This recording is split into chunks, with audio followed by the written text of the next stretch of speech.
بسم اللہ الرحمن الرحیم۔ میں جو آیتیں پڑھا اس میں ایک آیت میں نے سورہ انفال کی سب سے پہلے پڑھی۔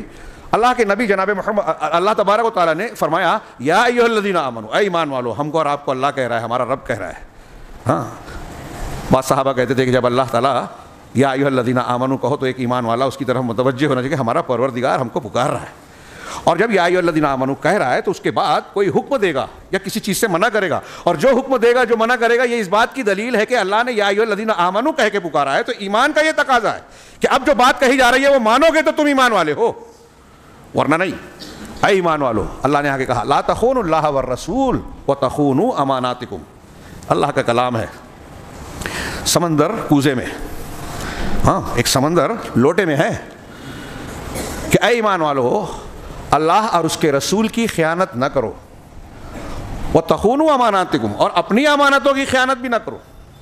وَلَا تَخُونُوا ہی کے معنی میں لا کا عطف مانیں گے کہ اپنے آپس میں بھی جو ایک دوسرے کے معاملات ہوتے ہیں، امانتیں ہوتی ہیں، وہ پیسے کی شکل میں ہو، علم کی شکل میں ہو، راز کی شکل میں ہو، کسی اور چیز کی شکل میں ہو، جو تمہاری آپس کی امانتیں بھی ہیں اس میں بھی خیانت نہ کرو، اللہ کی، رسول کی اور آپس کی امانتوں میں خیانت نہ کرو، وَأَنْتُمْ تَعْلَمُونَ، اور تم جانتے بوجھتے یہ کرو۔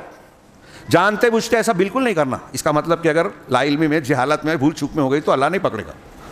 جانتے بوجھتے ایسا نہ کرو۔ ہاں وَاعْلَمُوا، اور یہ یاد رکھو، انما اموالکم واولادکم فتنہ، یہ یاد رکھو کہ تمہارے مال اور تمہاری اولاد فتنہ ہے، آزمائش ہے۔ دنیا کے چکر میں، ان کی خواہش میں، ان کی محبت میں انسان جب پیسے کے پیچھے پڑتا ہے تو اللہ اور اس کے رسول کی امانت میں خیانت کرتا ہے، ان کے احکامات کو پامال کرتا ہے۔ اسی کا ذکر کیا کہ یہ مال اولاد جو ہے نا تمہارے لیے فتنہ ہے، آزمائش ہے دنیا میں۔ جائز طریقے سے ان سے محبت کرنا، ان کا حاصل کرنا کوئی ممنوع نہیں ہے، لیکن ان کے چکر میں پڑھ کر اگر تم نے اللہ اور اس کے رسول کے حکم کی مخالفت کی، کسی کا حق مارا، کسی پر ظلم کیا، تو تم امتحان میں ناکامیاب ہو رہے ہو۔ وہ پیسہ، وہ بددیانتی کے ساتھ حاصل کی ہوئی دولت، وہ اولاد جس کے ساتھ تم نے ایسی محبت کی کہ اللہ اور رسول کی محبت کو پامال کر دیا، وہ تم کو فائدہ نہیں پہنچائیں گے۔ یہ تھوڑے دن کی بات ہے، رہیں گے، چلے جائیں گے۔ ہو سکتا ہے وہی بیٹا تم کو گھر سے کل نکال دے گا، اگر شریعت کی پابندی نہیں کی، اس کو صحیح تربیت نہیں دی، امانت سکھائی نہیں، امانت داری کی نہیں۔ جب آپ نے اس کو دین نہیں سکھایا تو آپ نے اس کو امانت داری نہیں سکھائی، آپ نے اس امانت کی خیانت کی۔ دنیا سکھا رہے ہیں، ڈاکٹر انجینئر بنا رہے ہیں، لیکن توحید نہیں سکھا سکے، خود ہی نہیں سیکھے، دین نہیں سیکھے جو سیکھنا فرض ہے۔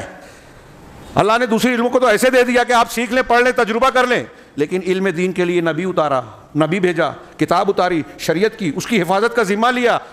لوگوں نے، ہزاروں، کروڑوں، لاکھوں لوگوں نے قربانیاں دے کر قرآن و حدیث کو محفوظ کیا۔ ہمارا پڑھنے اور سننے کے لیے تیار نہیں ہے، فرصت نہیں ہے۔ موبائل سے فرصت ملے، گھر سے فرصت ملے، ہمارے نزدیک گیہوں، چاول، لہسن، پیاز بہت اہم ہے، قرآن حدیث اہم نہیں ہے۔ یہ امانت میں خیانت کی ایک شکل ہے، ناقدری ہے۔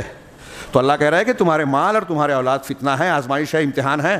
تو اللہ نے کہا آگے کہ وَأَنَّ اللَّهَ عِندَهُ أَجْرٌ عَظِيمٌ، اگر ان چیزوں کو اپنے مقام پر رکھ کے تم نے امانتوں کو ادا کیا، تھوڑی دیر اگر بچے کے ساتھ تکلیف اٹھے کہ ٹھیک ہے سو رہا ہے، ہمارا دل چاہتا ہے کہ بچہ سوتا رہے لیکن اذان ہو گئی ہے، اسے اٹھایا جائے، یہ تکلیف تھوڑی سی برداشت کی، امانتوں کا لحاظ رکھا، اللہ کے احکامات کو پورا کیا، تو جان لو کہ اللہ کے یہاں اجر عظیم ہے۔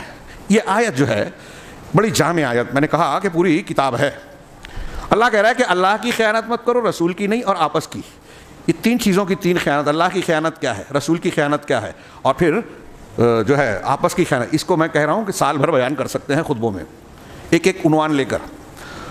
علامہ ابن کثیر رحمہ اللہ نے اللہ اور اس کے رسول کی خیانت کی ایک مثال دیتے ہوئے حدیث بیان کی اس سلسلے میں، بخاری مسلم کی حدیث، وہ صحیحین میں حضرت حاتب بن ابی بلتہ رضی اللہ تعالیٰ عنہ کا واقعہ ہے۔ آپ واقعہ جانتے ہیں، میں شارٹ میں اپنے الفاظ میں بیان کر رہا ہوں وقت بچانے کے لیے، کہ جب اللہ کے رسول صلی اللہ علیہ وسلم نے خفیہ طور پہ یہ طے کیا، آپس میں چند لوگوں میں بات تھی کہ مکہ والوں پہ حملہ کرنا ہے، فتح مکہ یا صلح حدیبیہ والے واقعے سے پہلے، تو ابھی بات چیت کر رہے ہیں، اور چند صحابہ کو پتہ ہے، حضرت حاتب بن ابی بلتہ رضی اللہ تعالیٰ عنہ ایک صحابی ہیں جو بدری صحابی ہیں، اہل بدر میں سے ہیں، ان کے بیوی بچے مکہ میں تھے۔ انہوں نے قریش کو ایک خط لکھا کہ اللہ کے رسول صلی اللہ علیہ وسلم آپ کے اوپر حملہ کرنے والے ہیں، یعنی اللہ کے رسول صلی اللہ علیہ وسلم کا راز، مسلمانوں کا راز، ایک پلان جو تھا خفیہ، بہت سے مسلمانوں کو بھی جس کی خبر نہیں ہے، اس کی اطلاع دینے کے لیے خط لکھ کے بھیجا، ایک مشرکہ عورت کو دیا اور اس سے کہا کہ مکہ والوں تک پہنچا دو۔ وہ لے کر نکلی، اللہ تبارک و تعالیٰ نے حضرت جبرائیل کے ذریعے سے جناب محمد رسول اللہ صلی اللہ علیہ وسلم کو خبر دی ایسا ایسا معاملہ ہے. آپ نے حضرت علی، حضرت مقداد، حضرت زبیر رضی اللہ عنہم 3 صحابہ کو کہا، بلایا اور کہا کہ ایسی ایسی ایک عورت ہے، تم جاؤ گے تو فلاں فلاں کنویں کے پاس وہ ملے گی، اس کے پاس ایک خط ہے، اس کو گرفتار کر لو اور اس کا خط برآمد کر لو، لے کے آؤ. یہ لوگ پہنچے، عورت ملی جہاں اللہ کے رسول نے بتایا تھا، وہی کنویں کا نام لے کر بتایا تھا. تو حضرت علی نے کہا کہ تمہارے پاس جو خط ہے وہ لاؤ. اس نے کہا میرے پاس کوئی خط نہیں ہے.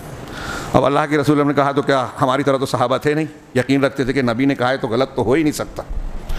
تو کہا کہ دیکھیے ہمیں اللہ کے رسول صلی اللہ علیہ وسلم نے بتایا ہے کہ تمہارے پاس خط ہے، پکا ہے آپ کے پاس، اگر تم خط نہیں نکالو گے تو ہم تمہارے کپڑے اتار دیں گے خط ڈھونڈنے کے لیے. تو اس نے کہا نہیں دیتی ہوں. لیکن مشرکہ تھی لیکن حیادار تھی، آج کے جیسی مہذب نہیں تھی، اس زمانے کی مہذب تھی جاہلی ہوتے ہوئے. کہا نہیں میں خط دیتی ہوں، میرے کپڑے مت اتارو. اپنے بال کے جوڑوں سے خط نکال کے حوالے کیا، نبی صلی اللہ علیہ وسلم کے پاس لایا گیا. کھولا دیکھا تو اس میں کہ حاتب ابن ابی بلتہ کی طرف سے مکہ کے قریش کے پاس کہ اللہ کے رسول صلی اللہ علیہ وسلم کا ایسا ایسا پروگرام ہے. جب آپ نے دیکھا تو حضرت حاتب کو بلایا اور صحابہ موجود تھے. آپ نے خط بتایا کہ کیا تم نے یہ خط لکھا.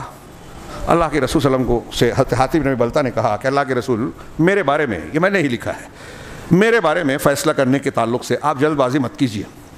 میں مرتد نہیں ہوا، مسلمانوں کے یا اسلام کے خلاف نہیں ہوا، بس میرے دل میں ایک بات آئی کہ میرے بیوی بچے مکہ میں ہیں، یہاں جتنے بھی مہاجرین ہیں ان کے دوسرے خاندانی رشتہ دار وہاں موجود ہیں، میرا کوئی بھی نہیں ہے. مجھے یہ لگا کہ اگر کوئی معاملہ ہوا، جنگ کا معاملہ ہوا تو مکہ کے مشرکین میرے بیوی بچے کو قتل کر دیں گے. بیوی اور بچے کی محبت آ گئی. ہاں تو میں نے یہ سوچا کہ اہل مکہ پر ایک احسان کر دوں، اس احسان کے بدلے میں وہ میرے بیوی بچے کو نقصان نہیں پہنچائیں گے. میری بس یہ نیت تھی.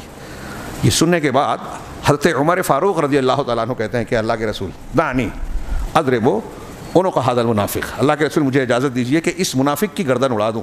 انہ قد خان اللہ و رسولہ، اس کا جو جملہ ہے علامہ ابن کثیر نے اسی تناظر میں یہ حدیث نقل کی اس آیت کی تفسیر میں. یہ شان نزول نہیں ہے اس واقعے کا، اس کے شان نزول میں دوسری آیت آئی ہے سورہ مجادلہ یا ممتحنہ میں. یہاں خیانت کا معنی اللہ اور اس کے رسول کی خیانت کا ایک واقعہ نقل کیا امام ابن تیمیہ نے، علامہ ابن کثیر نے کہا کہ اللہ کے رسول مجھے اجازت دیجیے کہ میں اس کی گردن اڑا دوں، یہ منافق ہو گیا اس عمل کی وجہ سے، اور یہ اس نے اللہ اور اس کے رسول کی خیانت کی ہے. عمل خیانت والا تھا، لیکن رسول صلی اللہ علیہ وسلم کا طریقہ، ان کا کارنامہ اور ان کے سارے الفاظ انکار والے نہیں تھے، اس لیے وہ کافر نہیں ہوئے، ایمان سے نکلے نہیں. ان کا ایک گناہ ہوا تھا، غلطی ہوئی تھی، انہوں نے اعتراف کیا. اللہ کے رسول صلی اللہ علیہ وسلم نے حضرت عمر سے کہا کہ دعہو یا عمر، ہاں عمر اسے چھوڑ دو، انہ قد شہد بدرن، یہ بدر میں حاضر تھے، غزوہ بدر میں. ولعل اللہ اطلع علی اہل بدر فقال اعملوا ما شئتم فقد غفرت لکم، اور اللہ تبارک و تعالیٰ نے اہل بدر کی طرف جھانک کر دیکھا. اللہ سب کو دیکھ رہا ہے لیکن جھانک کر دیکھا، یعنی خصوصیت سے، نظر رحمت سے دیکھا اور کہا کہ اہل بدر آج کے بعد جو بھی کام کرو میں نے تمہیں معاف کر دیا. اہل بدر نے اس کی بنیاد پر یہ نہیں کیا کہ ہم تو بخشے بخشائیں، ہم جو چاہیں کریں. یہ غلطی ایک دو اس طرح کی ہوئی تو توبہ کر لی، اصلاح کر لی. ان کا دل ایمان سے بھرپور تھا، یہ اس کی شہادت تھی اللہ اور رسول کی طرف سے. السلام علیکم. ویڈیو پسند آنے پر اپنے دوستوں کے ساتھ واٹس ایپ اور سوشل میڈیا پہ ضرور شیئر کریں.